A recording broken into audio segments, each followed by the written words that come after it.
नमस्कार और इस विशेष चर्चा में आपका स्वागत है। आज हम सरकारी कामकाज के एक ऐसे पहलू की गहराई में उतर रहे हैं जो काफ़ी तेज़ी से बदल रहा है। यह है जीईएम पोर्टल यानी गवर्नमेंट ई मार्केट प्लेस। नमस्कार। हाँ, जीएम आजकल काफी चर्चा में है। बिल्कुल। हमारे पास जो जानकारी है वो एक गाइड जैसी है जो इस जीएम पोर्टल की पूरी तस्वीर पेश करती है। ये है क्या, कौन इसे इस्तेमाल कर सकता है और इसके फायदे क्या हैं वगैरह। तो आज कोशिश यही रहेगी कि इस पोर्टल को थोड़ा खोल कर समझें, ये काम कैसे करता है और क्यों ये सेलर्स, बायर्स और यहाँ तक कि नौकरी ढूंढने वालों के लिए भी जरूरी हो सकता है। तो चलिए देखते हैं इसमें क्या कुछ है। हाँ, जरूर। ये अगस्त 2016 में लॉन्च हुआ था ना। डिजिटल इंडिया का एक बड़ा कदम माना गया इसे। जी हाँ, बिल्कुल। मकसद था सरकारी खरीद को आसान बनाना, पारदर्शी करना और तेज करना, पुराने ढर्रे से हटकर। तो सबसे पहले एकदम बेसिक सवाल, ये जीएम पोर्टल आखिर है क्या भला? आसान शब्दों में क्या कहेंगे? कार का अपना एक ऑनलाइन बाजार है, जैसे अमेज़न या फ्लिपकार्ट होते हैं ना। हाँ। बस वैसे एक डिजिटल प्लेटफॉर्म जहां सरकारी विभाग और संगठन, मतलब मिनिस्ट्रीज, डिपार्टमेंट्स, पीएसयूज, वो अपनी जरूरत की चीजें और सेवाएं खरीदते हैं। अच्छा। और दूसरी तरफ कोई भी व्यापारी, कोई कंपनी या स्टार्टअप वो अपना सामान या अपनी सेवाएं सीधे सरकार को बेच सकता है। सुनने में तो काफी सीधा लगता है, खरीदो और बेचो ऑनलाइन। हाँ, पर इसके पीछे का आइडिया सिर्फ ऑनलाइन लाना नहीं था। असल लक्ष्य था पूरी प्रक्रिया को बदलना, उसको सिंपल बनाना, ट्रांसपेरेंट करना, मतलब सब कुछ साफ साफ दिखे और ज्यादा एफिशिएंट यानी कुशल बनाना। और यही बात थोड़ी गहरी हो जाती है। ये सिर्फ एक वेबसाइट नहीं, आप समझिए, ये सरकारी खरीद का जो पुराना, जटिल और कई बार सच कहूं तो अपारदर्शी सिस्टम था, उसे बदलने की एक कोशिश है। मकसद है कि भाई लाल पीता शाही कम हो, विचौलिए हटें और सब कुछ डिजिटल रिकॉर्ड पर आए। ये दिखाता है कि टेक्नोलॉजी का इस्तेमाल गवर्नेंस को सुधारने के लिए कैसे हो सकता है। कम से कम इरादा तो यही है। गवर्नेंस सुधार, ये महत्वपूर्ण पॉइंट है। अच्छा, तो फिर इस प्लेटफॉर्म का इस्तेमाल कौन कौन कर सकता है, मतलब किसके लिए है ये? सोर्स क्या कहता है? सोर्स के हिसाब से मोटे तौर पर 3 तरह के लोग या ग्रुप्स हैं। हाँ। पहला विक्रेता यानी सेलर। हाँ। इसमें कोई भी हो सकता है, एक छोटा दुकानदार, कोई बड़ा मैन्युफैक्चरर, कोई सर्विस प्रोवाइडर या आजकल जैसे स्टार्टअप्स हैं वो भी। अच्छा। कोई भी जिसे सरकार को अपना प्रोडक्ट बेचना है, जैसे कंप्यूटर, फर्नीचर, स्टेशनरी, या फिर अपनी सेवाएं देनी है, जैसे कैब सर्विस, सफाई, सिक्योरिटी या आजकल तो क्लाउड कंप्यूटिंग जैसी टेक सर्विसेज भी। तो ये तो हुआ बेचने वाला। दूसरा कौन है? दूसरा है खरीदार यानी बायर। ये हैं सरकारी संस्थाएं। मतलब केंद्र सरकार के सारे मंत्रालय, विभाग, राज्य सरकारें अगर वो जुड़ना चाहें, पीएसयूज, ऑटोनॉमस बॉडीज, बेसिकली हर वो सरकारी दफ्तर जिसे कुछ खरीदने की जरूरत पड़ती है। ठीक है, विक्रेता हो गए, खरीदार हो गए। और तीसरा पहलू थोड़ा अलग है। सोर्स कहता है कि भर्ती या नौकरी चाहने वाले भी इस पर नजर रख सकते हैं। नौकरी? वो कैसे? ऐसा लगता है कि जेम के मैनेजमेंट या उससे जुड़े जो प्रोजेक्ट्स होते हैं, उनमें सरकारी नौकरियों के मौके भी शायद पोर्टल पर या संबंधित सरकारी वेबसाइटों पर मिल सकते हैं। ये एक इंटरेस्टिंग एंगल है। हाँ, ये तो मैंने भी नहीं सोचा था। अच्छा, विक्रेताओं की बात पर वापस आते हैं। आपने कहा कोई भी बेच सकता है, छोटी कंपनी, बड़ी कंपनी। हाँ, और सोर्स इस बात पे जोर देता है कि ये सिर्फ बड़ी कंपनियों के लिए नहीं है। एमएसएमईज यानी माइक्रो, स्मॉल और मीडियम एंटरप्राइजेस, उनके लिए तो ये खास तौर पर बहुत जरूरी है। अच्छा। स्टार्टअप्स को भी बराबर का मौका मिलता है। कोई भी रजिस्टर्ड व्यापारी जिसके पास जरूरी कागजातों, पैन, आधार, जीएसटी वगैरह, वो रजिस्टर करके सरकारी खरीद का हिस्सा बन सकता है। तो ये इन छोटे बिजनेस के लिए बड़ा फायदेमंद है, जिन्हें पहले शायद सरकारी ठेके मिलते ही नहीं थे, पहुंच की कमी से। बिल्कुल, पहुंच या जानकारी की कमी, या शायद प्रक्रिया इतनी जटिल थी कि वो उसमें पढ़ना ही नहीं चाहते थे। तो ये उनके लिए एक दरवाजा खोलता है। ये तो वाकई अच्छी बात है। तो ये सिर्फ बाजार नहीं, एक तरह से छोटे व्यवसायों को आगे बढ़ाने का जरिया भी है। अच्छा, अब ये बताइए, इस सरकारी सुपरमार्केट में मिलता क्या क्या है? मतलब रेंज कितनी बड़ी है? रेंज तो काफी बड़ी लगती है। सोर्स के जो आंकड़े हैं वो बताते हैं कि पोर्टल पर 10,000 से ज्यादा कैटेगरीज हैं। 10,000? हाँ, और उनमें लाखों प्रोडक्ट्स और सर्विसेज लिस्टेड हैं। ये नंबर अपने आप में बहुत बड़ा है। कुछ उदाहरण देंगे, क्या क्या मिलता? अरे बहुत कुछ है। जैसे इलेक्ट्रॉनिक्स में देखिए, कंप्यूटर, लैपटॉप, प्रिंटर, स्कैनर, यहाँ तक कि सर्वर भी। फिर ऑफिस की जरूरतें, स्टेशनरी, फर्नीचर, ऑफिस सप्लाईज। ठीक है। फिर सर्विसेज में cleaning, housekeeping, security guard, catering, man power supply, IT consultancy और आजकल तो ड्रोन किराए पर लेने जैसी नई सेवाएं भी हैं। ड्रोन भी? वाह। हाँ, तो लगता है कि सरकारी जरूरतों का लगभग हर सामान या सेवा यहाँ मिल जाती है। कोशिश यही है कि ये सरकारी खरीदारों के लिए एक वन स्टॉप शॉप बन जाए। वन स्टॉप शॉप, इससे तो खरीदारों को बहुत सुविधा होती होगी। बिल्कुल। सोचिए, पहले एक डिपार्टमेंट को अलग अलग चीजों के लिए कितने टेंडर निकालने पड़ते थे, कितनी अलग अलग फाइलें बनती थीं। अब थ्योरी में तो उन्हें बहुत कुछ एक ही जगह मिल सकता है। इससे टाइम और रिसोर्स दोनों बचने चाहिए। और जब इतने सारे सेलर्स और कैटेगरीज होंगे तो कंपटीशन भी बढ़ेगा, है ना? हाँ, सही बात है। तो उम्मीद है कि सरकार को दाम भी बेहतर मिलेंगे। ये लॉजिक तो सही लगता है। अच्छा, अब आते हैं रजिस्ट्रेशन पर। अगर कोई बेचना चाहता है तो उसे रजिस्टर करना होगा। सोर्स कहता है कि प्रक्रिया अब सीधी हो गई है, लेकिन यहाँ एक पेंच है ना? पेंच कैसा? सोर्स एक वेबसाइट का जिक्र करता है, https://gemonlineportal.griha.in, और कहता है कि ये लोग रजिस्ट्रेशन में मदद करते हैं। अब रुकिए, ये GM की ऑफिशियल साइट gem.gov.in तो नहीं है? नहीं, ये ऑफिशियल साइट नहीं लगती। ये शायद कोई प्राइवेट सर्विस प्रोवाइडर है जो मदद करता है। वही तो मेरा सवाल यही है कि अगर GM का लक्ष्य प्रक्रिया को सरल बनाना है, तो फिर ये बाहरी मदद की जरूरत क्यों पड़ रही है? क्या इसका मतलब ये है कि ऑफिशियल प्रोसेस अभी भी कुछ लोगों के लिए मुश्किल है? देखिए, ये सवाल बहुत वाजिब है। सोर्स सीधे तौर पर ऑफिशियल प्रोसेस की मुश्किलों पर तो कुछ नहीं कहता, लेकिन ऐसी सर्विसेज का होना ये अपने आप में कुछ इशारा करता है। अभी भी चैलेंजिंग हो। डिजिटल लिटरेसी का गैप भी हो सकता है। बिल्कुल, डिजिटल डिवाइड एक फैक्टर हो सकता है। ये हमें याद दिलाता है कि सिर्फ प्लेटफॉर्म बना देना काफी नहीं होता, उसे सबके लिए एक्सेसिबल और यूजेबल बनाना भी उतना ही जरूरी है। सही कहा। खैर, चाहे सीधे रजिस्टर करें या किसी की मदद से, डॉक्यूमेंट्स तो चाहिए ही होंगे। जी। क्या क्या लगता है आमतौर पर? हाँ, बेसिक जरूरतें तो वही रहती हैं। सोर्स के हिसाब से पैन कार्ड तो चाहिए ही।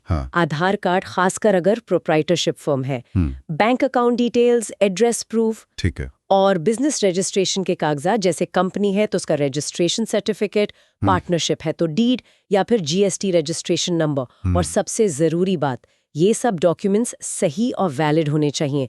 इसमें कोई कोताही नहीं चल सकती। तो डॉक्यूमेंट्स तैयार रखना पहला स्टेप है। मान लीजिए कोई रजिस्टर हो गया, अब आगे सिर्फ रजिस्टर होने से तो बिक्री नहीं होगी। व्यापार कैसे बढ़ाया जाए, इस पर सोर्स कुछ बताता है? हाँ, गाइड में कुछ प्रैक्टिकल टिप्स दिए हैं सेलर्स के लिए। जैसे? पहला तो ये कि अपने प्रोडक्ट या सर्विस के लिए सही कैटेगरी चुने। ये बहुत जरूरी है। अगर गलत कैटेगरी में डाल दिया तो खरीदार ढूंढ ही नहीं पाएगा। हाँ, ये तो लॉजिकल है। और दूसरा, प्राइसिंग सही रखें, कॉम्पिटिटिव प्राइसिंग। सरकारी खरीद में अक्सर L1 यानी सबसे कम बोली वाला सिस्टम चलता है, तो दाम सोच समझकर तय करने होंगे। ठीक है। तीसरा है टाइम पर डिलीवरी। सरकारी काम में देरी अच्छी नहीं मानी जाती। समय पर डिलीवरी आपकी रेपुटेशन के लिए बहुत जरूरी है। रेपुटेशन की बात आई तो रेटिंग्स वगैरह का भी चक्कर होगा? बिल्कुल। चौथा पॉइंट वही है, कस्टमर फीडबैक और रेटिंग पर ध्यान दें। जैसे हम लोग ऑनलाइन शॉपिंग में रेटिंग देखते हैं, वैसे यहाँ सरकारी विभाग भी आपको रेट कर सकते हैं। अच्छी रेटिंग से आगे और ऑर्डर मिलने के चांस बढ़ते हैं। ओके, और कुछ? हाँ, पांचवा टिप है कि अपनी प्रोफाइल और कैटलॉग को अपडेटेड रखें। नए प्रोडक्ट्स डालें, जानकारी ताज़ा रखें, स्टॉक है या नहीं ये सही बताएं। ये सब छोटी छोटी बातें हैं पर जरूरी हैं। ये टिप्स तो किसी भी ऑनलाइन मार्केटप्लेस के लिए जरूरी लगते हैं। हैं तो बेसिक, लेकिन जेम के मामले में इनका महत्व और बढ़ जाता है। क्यों? क्योंकि यहाँ आपका ग्राहक सरकार है। सरकार के अपने स्टैंडर्ड्स होते हैं, उम्मीदें होती हैं, और आजकल सब कुछ डिजिटल है, तो आपकी रेटिंग, आपकी डिलीवरी हिस्ट्री, आपकी क्वालिटी सब रिकॉर्ड पर रहता है। एक गलती भारी पड़ सकती है और लगातार अच्छा काम आपको बहुत मौके दिला सकता है। ये सिर्फ बेचने का नहीं, अपनी क्रेडिबिलिटी बनाने का भी प्लेटफॉर्म है। क्रेडिबिलिटी बनाने का प्लेटफॉर्म, ये अच्छा पर्सपेक्टिव है। तो अब तक हमने समझा कि GM क्या है, कौन यूज करता है, क्या मिलता है, कैसे रजिस्टर करें, कैसे सफल हों। अब आते हैं सबसे अहम सवाल पर, फायदा क्या है? इस सब का निचोड़ क्या है? GM पोर्टल के लाभ सोर्स तो कई गिनाता है। हाँ, कई फायदे बताए गए। सबसे पहला और शायद सबसे ज्यादा जिस पर बात होती है, पारदर्शिता यानी ट्रांसपेरेंसी। सोर्स कहता है कि ई-टेंडरिंग, ई-बिडिंग, रिवर्स ऑक्शन, ऑनलाइन पेमेंट, इन सब से पूरी प्रक्रिया शीशे की तरह साफ हो जाती है, कोई छुपी बात नहीं। क्या ये वाकई जमीन पर उतना असरदार है? देखिए, थ्योरी में तो बिल्कुल है। जब पूरी प्रोसेस जरूरत बताने से लेकर पेमेंट तक ऑनलाइन है, उसका एक डिजिटल निशान, एक ऑडिट ट्रेल मौजूद है, तो मतलब मनमानी या फेवरेटिज्म की गुंजाइश तो कम होनी ही चाहिए। पुरानी व्यवस्था में फाइलें चलती थीं, पर्सनल कॉन्टैक्ट्स मायने रखते थे, वहां ट्रांसपेरेंसी रखना मुश्किल था। GEM इसे स्टैंडर्डाइज करके और डिजिटल करके ट्रांसपेरेंसी लाने की कोशिश करता है। इससे न सिर्फ करप्शन कम होने की उम्मीद है, बल्कि जनता का और विक्रेताओं का भरोसा भी बढ़ता है सरकारी सिस्टम में। ठीक है। पारदर्शिता के बाद दूसरा बड़ा फायदा बताया गया है समय की बचत।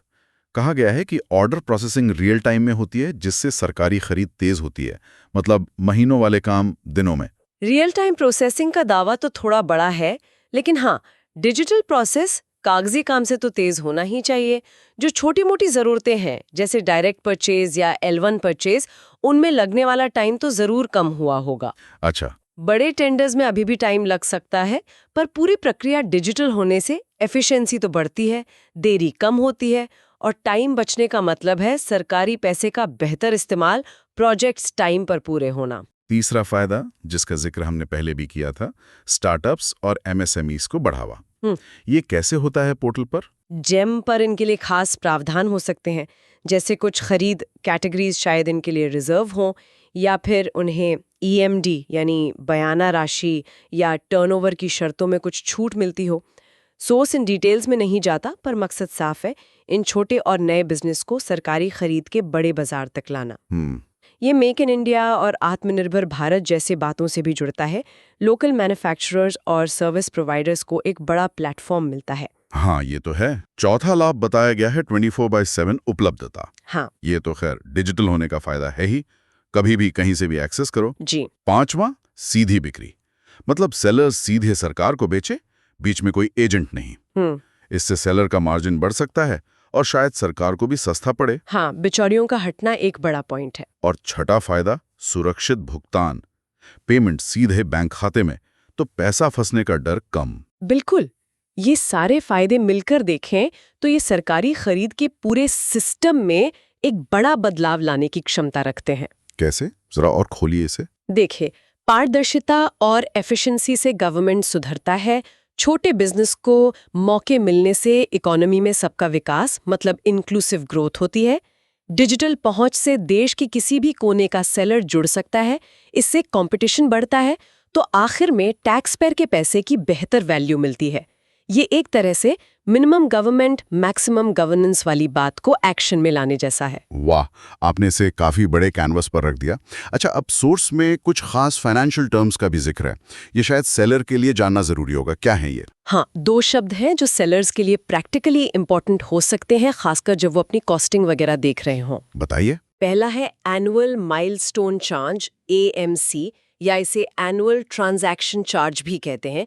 सोर्स के मुताबिक ये एक सालाना फीस है जो सेलर ने जेम से जितनी बिक्री की है उसके आधार पे लगती है। अच्छा, कितनी होती है ये? गाइड में एक उदाहरण है कि 1 लाख रुपए से 5 लाख रुपए की सालाना बिक्री पर ये 500 रुपए प्लस GST हो सकती है। अलग अलग बिक्री के स्लैब के लिए ये अलग अलग होती है। ये एक तरह से प्लेटफॉर्म यूज करने की फीस है जो आपकी सक्सेस से जुड़ी है। ठीक है, समझ गया। और दूसरा शब्द? दूसरा है सावधानी राशि यानी EMD, अर्नेस्ट मनी डिपॉजिट। इसे बयाना राशि भी कहते हैं। ये एक तरह की सिक्योरिटी डिपॉजिट होती है। ये कब देनी पड़ती है? ये कुछ खास तरह की बोलियों या टेंडरों में हिस्सा लेने के लिए जमा करनी पड़ सकती है। आमतौर पर टेंडर वैल्यू का एक छोटा सा परसेंटेज होती है ये। इसका मकसद क्या होता है? मकसद ये सुनिश्चित करना कि सिर्फ सीरियस और फाइनेंशियली केपेबल सेलर्स ही बोली लगाएं, और अगर कोई जीतने के बाद पीछे हट जाए तो सरकार को जो नुकसान हुआ उसकी थोड़ी भरपाई हो सके। हालांकि जैसा हमने पहले बात की, MSMEs या स्टार्टअप्स को अक्सर EMD जमा करने से छूट मिलती है। बिल्कुल। पर हाँ, ये दोनों चीजें AMC और EMD सेलर्स को पता होनी चाहिए अपनी प्लानिंग के लिए। ये जानकारी जरूर काम आएगी उन लोगों की जो जेम पर आने का सोच रहे हैं।